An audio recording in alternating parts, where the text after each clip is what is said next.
अथ स्वस्ति वाचनम्। ॐ अग्निमीळे पुरोहितं यज्ञस्य देवपृथ्वीजं होतारं रत्नधातमम्। ॐ सनापिते वसूनवे अग्ने सोपायनो भव स्वस्वानः स्वस्तये। ॐ स्वस्ति नो मिमीतामश्विना भगः स्वस्ति देव्यदितिरनर्वणः स्वस्ति पूषा असुरो दधातु नः स्वस्ति द्यावा पृथिवी सुचेतुनः। ॐ स्वस्तये वायुमुपब्रवामहे सोमं स्वस्ति भुवनस्य यस्पतिः बृहस्पतिं सर्वगणं स्वस्तये स्वस्तय आदित्यासो भवन्तु नः। ॐ विश्वे देवानो अद्या स्वस्तये वैश्वानरो वसुरग्ने स्वस्तये देवावन्तुर्भवा स्वस्तये स्वस्ति नो रुद्रा भात्वं वसः। ॐ स्वस्ति मित्रा वरुणा स्वस्ति पथ्ये रेवति स्वस्ति न इन्द्रश्चाग्निश्च स्वस्ति नो अदिते कृधि। ॐ स्वस्ति मन्धा मनुषरेम सूर्या चन्द्रमसा विवा गुणददता घृता जानता संगमे महि।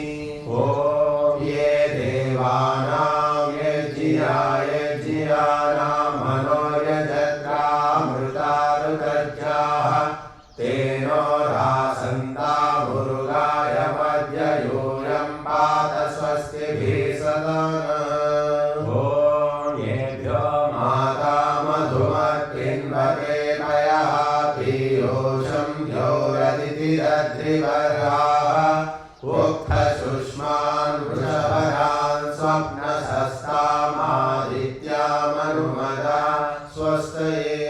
ॐ ऋचक्षसो अनिमिषन्तो अर्हणा बृहद्देवासो अमृतत्वमानशु ज्योतिरथा हिमाया नागसो दिवो वश्वानं वसते स्वस्तये।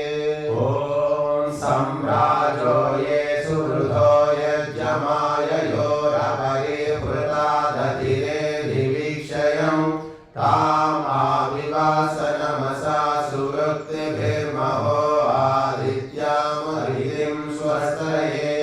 ॐ गो वा सोमं राधतियं जुजोषता विश्वे देवासो मनुषो यतिष्ठन को वोध्वरं तु विधाता अरङ्करद्यो न पर्षदत्यं वा स्वस्तये।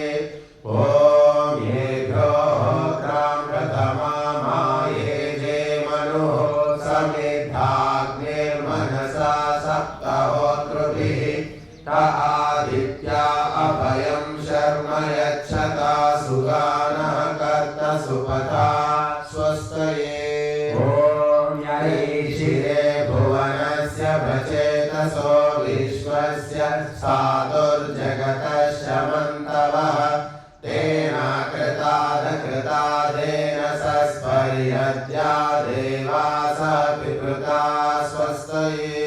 ॐ भरेष्विन्द्रं सुहवं हवामहे अम्भो मुचं सुकृतं दैव्यं जनम् आग्निं मित्रं वरुणं सातये भगं द्यावा पृथिवी मरुता स्वस्तये। ॐ सूत्रामानं पृथिवीं जामनेहसं सुशर्माणमदितिं सुप्रणीतिं दैवीं नामं स्मरिद्रामनागसामस्रवन्ती मारुहेमा स्वस्तये। ॐ विश्वे यजत्रादिवोचतोतये त्रायध्वन्नो दुरे भाय अभिवृतः सत्ययावो देवमुद्रा भुवे मा शृण्वतो देवा अवसे स्वस्तये। ॐ अपामीवामपविश्वामनाहुतिमपा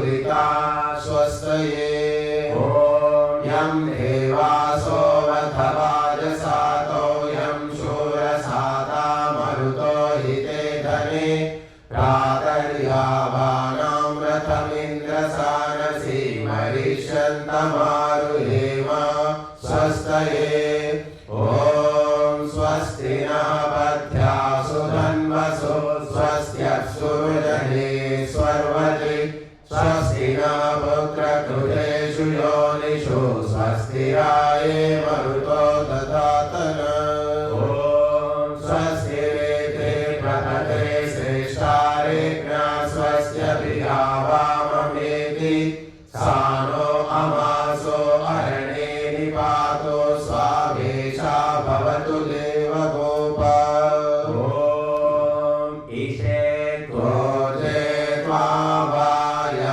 त्वावायवस्तदेवो वः सविता प्रार्पयतु श्रेष्ठतमाय कर्मण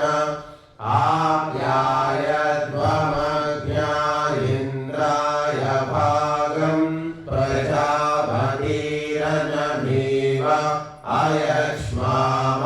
अयक्ष्मामावस्तेन ईशत माघशंसो ध्रुवा अस्मिन् गोपतौ स्यात् बहिर्यजमानस्य पशुं पाहि ॐ आनो भद्राः कृतवो यन्तु विश्वतो दत्तासो अपरीतासमुद्भिरः देवानो यथासनमित्कृते असन्नप्रायुवो रक्षितारो दिवे दिवे ॐ देवानां भद्रा सुमते रुजो यतां देवानां रातिरभिनो निवर्ततां देवानां सख्यमुपसेदिमा वयं देवान आयो प्रतिरन्तो जीवसे ॐ तमीशानं जगतस्तस्तुषस्वकिं धियं जिन्वमवसे भूमहे वयं पोषाणो यथा वेदसामसद्मृते रक्षिता आयुरदत्तः स्वस्तये ॐ स्वस्ति न इन्द्रो वृद्धस्य वाः स्वस्ति नः पूषा विश्ववेदाः स्वस्ति नस्ताक्षो हरिष्ठनेमिः स्वस्ति नो बृहस्पतिर्दधातु ॐ भद्रं कर्णेभिः शृणुयाम देवाः भद्रं पश्येमाक्षभिर्यजत्राः स्थिरैरङ्गैस्तुष्टुवां स्वस्तनोभिर्यशेमहे देवहितं यदायुः ॐ अग्नहायाहि वीतये गृणानो हव्यदातये निहोता सत्सि बर्हिषि ॐ त्वमग्ने यज्ञानां होता विश्वेषां हितः देवेभिर्मानुषे जने ॐ ये त्रिसप्ताः पर्यन्ते विश्वा रूपाणि बिभ्रतः वाचस्पतिर्बला